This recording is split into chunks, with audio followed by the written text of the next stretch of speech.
ሰላም ጤና ይስጥልን የተከበራችሁና የተወደዳችሁ በዓለም ዙሪያ የምትገኙ የጣና ቴሌቪዥን ቤተሰቦች እንደምን ዋላችሁ? አክብሮታዊ ሰላምታችን በያላችሁበት የምድር ዳርቻ ሁሉ ይድረሳችሁ እያልን የታህሳስ 10 ቀን 2018 ዓ.ም የጣና ቴሌቪዥን የቀን ዜናችንን ይዘንላችሁ ቀርበናል። እስከ መጨረሻው አብራችሁን እንድትቆዩ እየጋበዝን ለእናንተ ጆሮ ይመጥናሉ ብለን ያሰናዳናቸውን መረጃዎች ርዕሰ ዜናዎቹን አስቀድመን እናስደምጣችኋለን። የኮምቦልቻው ትንቅንቅ ለብልጽግናው ሰራዊት ከባድ ጉዳት አድርሶበታል። በፋኖ የውጊያ ስልት ተስቦ ወደ መምቻ ቦታ የገባው የብልጽግናው ሰራዊት 38 አባላቱን አስጨርሶና በርካታ ትጥቁን አስረክቦ ከፍተኛ ኪሳራ ተከናንቦ ወደ ኮምቦልቻ ከተማ ተመልሶ ገብቷል። ሁለት እዞች በቅንጅት ያደረጉትን ተጋድሎና የድሉን ስፋት በቀዳሚነት ዝርዝር ዘገባ አሰናድተን እናስደምጣችኋለን።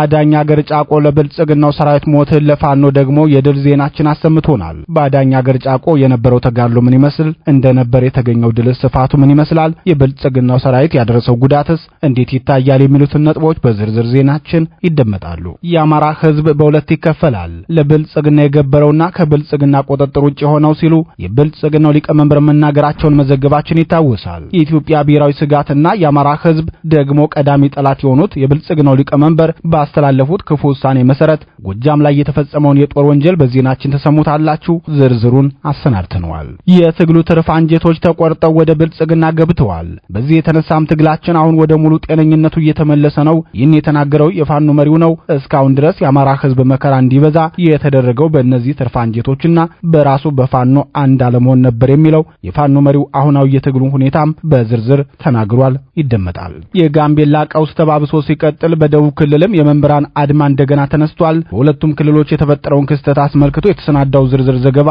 በዜናችን ተካቷል። ሰዓቱ ሲደርስ ይቀርብላችኋል።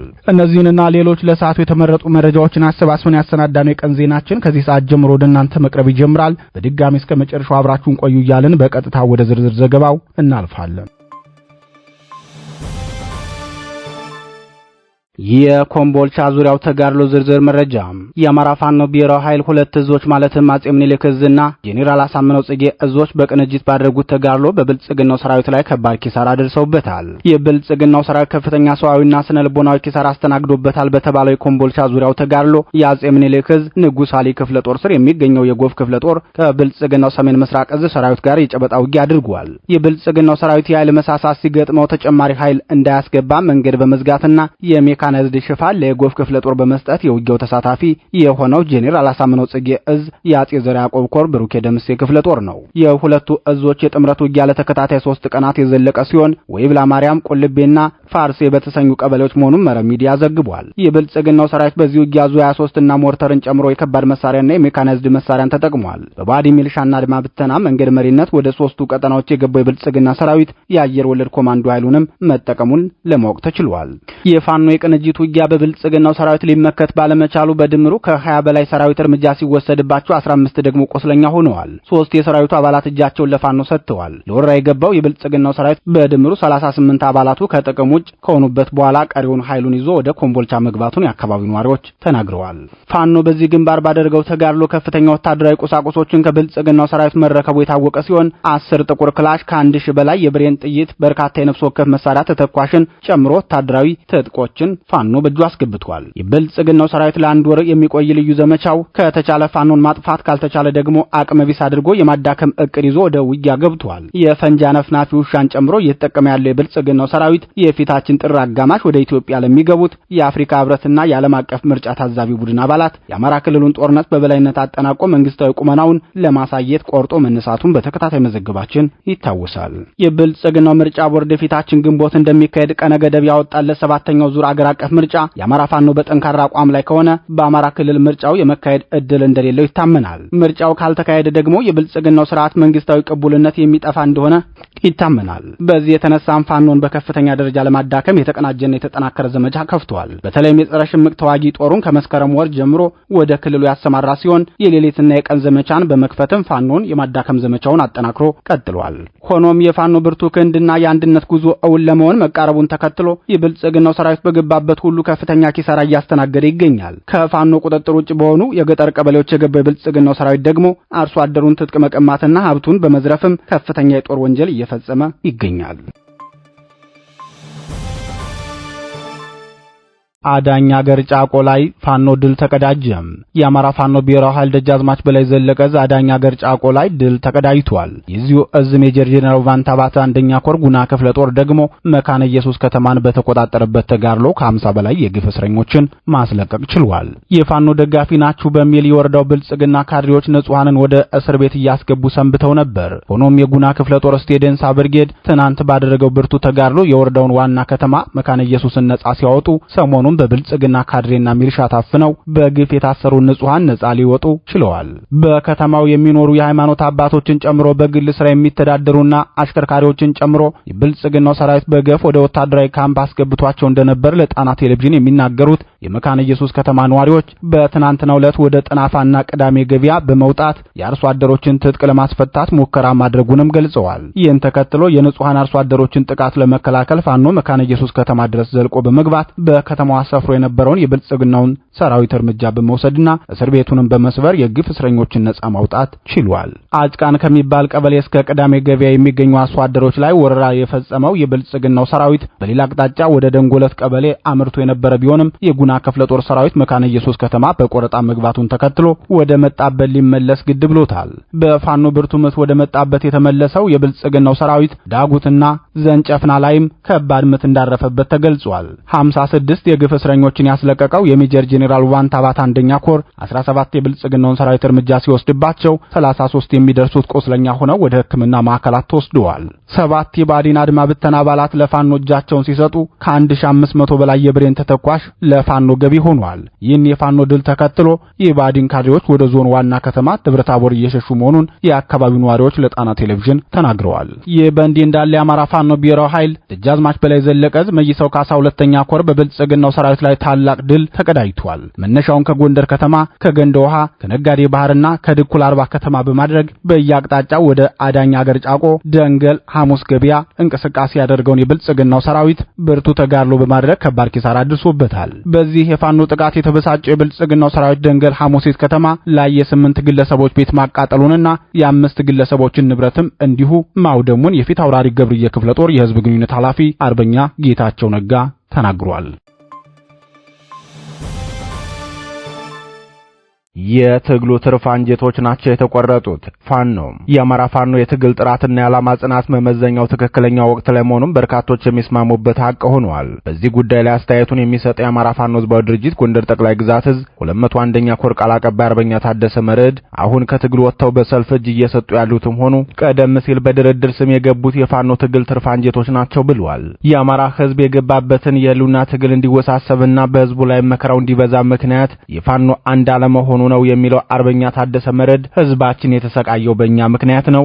አንድ ሆነንና ተናበን ብንታገል ኑሮ በህዝባችን ላይ እየደረሰ ያለው ስርዓት ወለድ መዋቅራዊ ጥቃትና በስርዓቱ የሚደገፈው ዘራፊ ቡድን ወገናችንን ባላሰቃየው ነበር ብለዋል። የፋኖ ለምድ የለበሱ የዘራፊና ካዲ ስብስብ በውስጣችን ገብቶ የትግሉ ፈተና ሆነው መቆየታቸውን የተናገረው አርበኛ ታደሰ መርዕድ ሲቀጥልም ለዝርፊያ ወጥተው ሲበቃቸው ወደ መንግስት የሚሄዱ ብዙ ናቸው። በእነዚህ ዘራፊዎች ላይ ከዚህ ቀደም በተናጠር ሁለቱ እዞች ዘመቻ ሲከፍቱ ወደ ሌላኛው እዝ በመግባት ሲደበቁ ቆይተዋል። ሰሞኑን አፋባ ደጃዝማች በላይ ዘለቀ እዝ የከፈተው ዘመቻ ተገቢና የሚደገፍ ነው። የኛ እዝም ይህን ዘመቻ የደገፈው ተገቢ መሆኑን ስላወቀ ዘራፊዎቹን መግቢያ መውጫ ስላሳጠናቸው ተሰልፈው እጃቸውን እየሰጡ ነው ሲል ተናግሯል። ሁለቱ የጎንደር ቀጠና አደረጃጀቶች አሁናዊ አካሄዳቸውን አስመልክቶ ሲናገርም እንግዲህ እስካሁን ድረስ ያሳለፍናቸው የትግል ቆይታዎች እውነት ለመናገር በሁለቱ እዝ አለመግባባትና መራራቅ ምክንያት ህዝባችን አሁንም ያልተገባ ስቃይ ውስጥ ዳርገነው ቆይተናል። ለዚህ ደግሞ ተጠያቂም ሁለቱ እዝ ነው። አሁን ተናበን እነሱ ይህን እቅድ እዛው በዚህ ልክ ሌባን የማጽዳት ዘመቻ ላይ ንቅናቄ ማድረጋቸው ከምንም በላይ እኔ ተመችቶኛል። በጣም የምደግፈው ነው። ከዚህ በፊትም እንዳለመታደሉ ነው እንጂ ተናበን አንደኛ በሚሊተሪያችን ላይና በማሊያችን ላይ በወንድሞቻችን ደም ላይ ፋኖ መስሎ ተጠልሎ አብሮ የግል ጥቅሙን አካብቶ ኬሱ ሲሞላ መሽለክ የሚፈልግ ታጋይ እንደነበረ እንግዲህ ለምድ የለበሰ ተኩላ ነው የነበረ።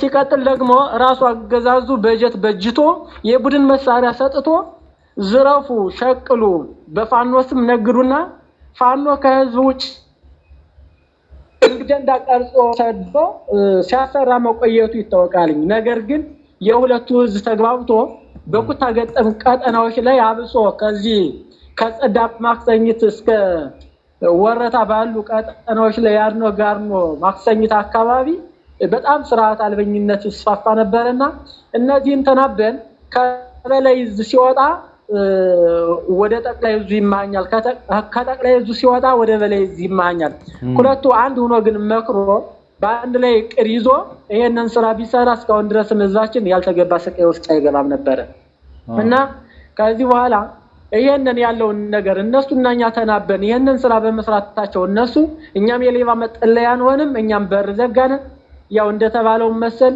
እንግዲህ በዚህ እኩይ ተግባር ላይ ተሰማርቶ የቆየው ቡድን በሙሉ በየቀኑ በወረፋ ነው ተሰልፎ እየገባ ያለ በዚያ ደረና ሊቀለበስ አይገባም ሌባ ገባ ተብሎ ሲቀጥል ደግሞ ለህዝባችንና ለቀጠናው ማህበረሰብ ትልቅ ተስፋና እረፍት ይኖረዋል በያስባለውኝና በጣም መበረታታት የሚገባው ጉዳይ ነው በኩታ ገጠም ያሉ የሁለቱ ክፍለ ጦር አመራሮች በአካባቢያቸው ያለውን የሰላም ሁኔታ በዚህ ልክ መስራት መቻል እንዳለብን እናምናለን አርበኛ ታደሰ ይቀጥላል ተሰልፎ እጁን እየሰጠ ያለው ሌባና ዘራፊ ለአማራ ህዝብ እረፍት ሲሰጠው ጠላት ብልጽግና ደግሞ ጥሩ የፕሮፓጋንዳ መሳሪያ ሆኖታል ነገር ግን ለህዝባችን ማስተላለፍ የምፈልገው ብልጽግናው እጅ ሰጡኝ እያለ ፕሮፓጋንዳ የሚሰራባቸው የትግላችን ትርፍ አንጀቶች ናቸው እየተቆረጡ የወጡልን እንጂ ጤነኛው ኃይል አሁንም በትግል ላይ መሆኑን ወገናችን በሚገባ እንዲያውቅልን እንፈልጋለን ብለዋል አርበኛው ስለፋኖ ቀጣይ አንድነት ዘመቻ ሲናገርም አብሶ በበሰሞኑ ወቅታዊ ሁኔታ እንደዚህ የራሱን የጦር መሳሪያ እየሰበሰበ በፎቶሾፕ እየሰራ የሚያወራው በሬ ወለደው ወሬ ፋኖ እጅ ሰጠ የሚለው ከእውነት የራቀ መሆኑን መታሰብ መቻል አለበት አብሶ ደግሞ ትግሉን የጠሉና ትግሉ የሳምንት መስሏቸው ይሄንን አጋጣሚ ተጠቅመው ደግሞ እየነጎዱ ያሉ ፋኖ መሰል ቀይ ተኩላዎች ላይ እነሱ ላይ አብዝቶ ጥንቃቄ ተደርጎ ከምንም ውጭ እንደሆኑ ከዚህ በፊት ኑረው ለትግሉ የማይጠቅሙ የትግላችን ትርፍ አንጀት እንደሆኑ ታስቦ መወሰድ መቻል አለበት ቀኝም ነፈሰ ግራ ትግሉ ሲመሰረት ትንሽ ቁጥር ባላቸው ጽኑ አላማ ባላቸው ጠንካራ ሰዎች እንደተመሰረተና ከዚህ ደረጃ ያደረሱትን በትንሽ ቁጥር ባላቸው ሰዎች እንደሆነ መታሰብ መቻል አለበት ንጉስ በሰራዊቱ ብዛት አይድንም እግዚአብሔር ተጨምሮበት የዚህ ሁሉ ህዝብ እግፍና እንባ ተጨምሮ ነው ትግላችን ከዳር ሊደርስ የሚችለው ትግላችን የዳዊትና የጎልያድን ተረቱ ነው መጨረሻ ላይ ይጠናቀቃል ብያስባለሁ አንድነቱ ተጠናክሮ ከምንም ጊዜ በላይ እየተሰራ ይገኛል ምርጫችን አንድነትና ማሸነፍ ብቻ ነው ድል ለታላቁ የአማራ ዝፋን ነው አመሰግናለሁ የጎጃም አርሶ አደር ላይ አሳዛኝ የጦር ወንጀል የብልጽግናው ሰራዊት በአማራ ህዝብ ላይ የሚፈጽመውን የጦር ወንጀል ከመቼውም ጊዜ በላይ በከፋ ሁኔታ እያደረሰ ሲሆን በተለይም አርሶ አደሩ ላይ ከባድ የጦር ወንጀል እየፈጸመ ይገኛል በጎጃም ጠቅላይ ግዛት ሰሜን ሜጫ ወረዳ ሰሞኑን በአሰቃቂ ሁኔታ የተገደሉት አርሶ አደር ጉዳይ በአካባቢው ህዝብ ዘንድ ቁጣን የቀሰቀሰ ሆኗል ቀደም ሲል ህወሓት በአማራ ህዝብ ላይ ወረራ በፈጸመበት ወቅት አማራን ለመታደግ የዘመቱት አርሶ አደር አሸነፍ ተሾመ በመደበኛ የእርሻ ስራቸው ላይ በነበሩበት ወቅት የብልጽግና ሰራዊት በጭካኔ ሁኔታ ገድሏቸው ሄዷል ለአርሶ አደሩ በጭካኔ ሁኔታ መገደል የቀረበው ምክንያት ደግሞ የደበቀው መሳሪያ አለ የሚል ሲሆን አርሶ አደር አሸነፍ ግን የደበቁት መሳሪያ አለመኖርም ቤታቸውን ከፍተው ቢያሳዩም የብልጽግና ወታደሮች ሊያምኗቸው አልቻሉም መሳሪያቸውን ከዓመታት በፊት ሸጠው ለእርሻ ስራቸው አጋዥ የሚሆን የመስኖ ማሽን እንደገዙበት ቢናገሩም ገንዘቡንም ቢሆን ልትሰጠን ይገባል ብለው አስጨንቀው ያዟቸው አርሶ አደሩ ግን የደረሰ ሰብል ተሰብስቦ ካልተሸጠ እጃቸው ላይ ምንም አይነት ገንዘብ እንደሌለ ቢናገሩም በአማራ ህዝብ ላይ ጥላቻን ብቻ አንግበው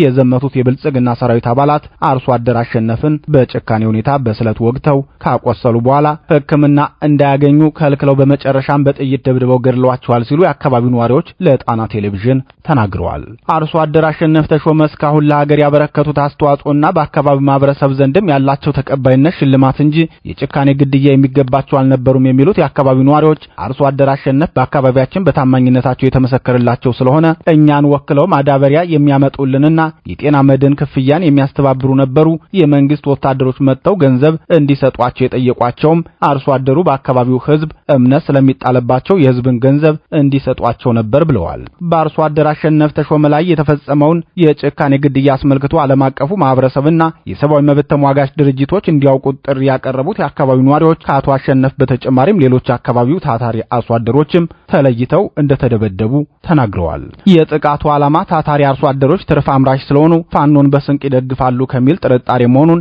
የአካባቢው ነዋሪዎች ገልጸዋል። ይህም የሥርዓቱን አማራ ጠልነት በልኩ የሚያሳይ ጭካኔና የዘር ማጥፋት እቅድ መሆኑን ያረጋገጥንበት ክፉ ድርጊት ነው ብለዋል። የብልጽግናው ሊቀመንበር በቅርቡ በጽህፈት ቤታቸው ባደረጉት ስብሰባ የአማራ ክልል ህዝብ በሁለት ይከፈላል፣ ለብልጽግና የተንበረከከው የከተማው ህዝብና ከብልጽግና ቁጥጥር ውጭ ሆነው የገጠሩ ህዝብ ከእጃችን መውጣቱን ስላወቅን እኛም እሱ ላይ ጊዜ ማጥፋት አንፈልግም፣ ትኩረታችን የከተማው አማራ ብቻ ነው ሲሉ በአርሶ አደሩ ላይ ያላቸውን የክፋት እቅድ መናገራቸው ይታወሳል። የአርሶ አደር አሸነፍ በጭካኔ የመገደላቸው ምክንያትም የብልጽግናው ሊቀመንበር ለሰራዊታቸው አርሶ አደሩን አትዘኑለት ብለው ያስተላለፉት ውሳኔ አካል መሆኑን የጣና ቴሌቪዥን ምንጮች ተናግረዋል።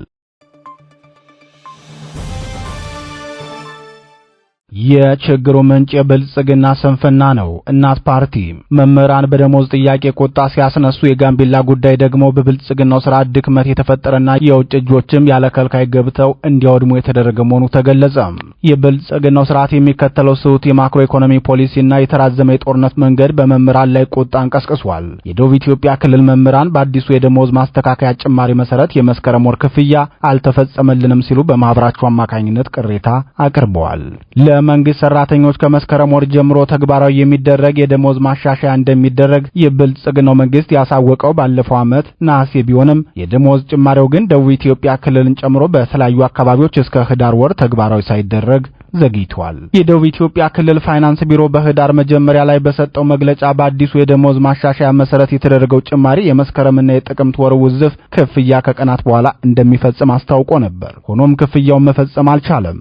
ለዚህ ደግሞ ምክንያቱ የመምህራን ቁጥርና የተመደበው በጀት ሊመጣጠን አለመቻሉን በምክንያትነት ጠቅሷል። የክልሉ መምህራን ማህበር ሰብሳቢ አቶ አማኑኤል ጳውሎስ ቢሮው ይህንን መግለጫ ከሰጠ በኋላ የጥቅምት ወር ውዝፍ ክፍያ ለመምህራን ቢፈጽምም የመስከረም ወር ግን በአብዛኛው የክልሉን አካባቢዎች እስካሁን አለመከፈሉን ተናግረዋል። ይህን ተከትለው መምህራን ጥያቄ በማንሳት ላይ መሆናቸውን የገለጹት አቶ አማኑኤል ችግሩ በቀጠለባቸው የክልሉ አካባቢዎች የትምህርት ማቆም አድማ የማድረግ ሙከራዎች እንደነበሩ ገልጸዋል። በጋሞና ኮሬ ዞኖች በሚገኙ ሁለት ወረዳዎች ተነስቶ ከነበረው የደሞዝ ጭማሪ ክፍያ ጥያቄ ጋር በተገናኘ ትምህርት ከሳምንት በላይ ተቋርጦ 4 መምህራንም ታስረው እንደነበርም አመላክተዋል። በሌላ ዜና በጋምቤላ ክልል ለተፈጠረው ቀውስ የብልጽግናው ስርዓት ቀዳሚ ተጠያቂ መሆኑን እናት ፓርቲ አስታወቀም። የጋምቤላው ተደጋጋሚ ቀውስ ውስጣዊና ስር የሰደደ ችግሮች ይቀረፉ፣ ውጫዊ እጆች ይሰብሰቡ በሚል ርዕስ ወቅታዊ መግለጫ ያወጣው እናት ፓርቲ የጋምቤላ አሁናዊ ቀውስ ችግሩ የዋለ ያደረ እንደ ተዳፈነ ሰዓት ውስጡን ሲጤስ የነበረ ነው ብለዋል። በጊዜው በእርቅና ንግግር ብሎም በህግ አግባብ መፍታት ባለመቻሉ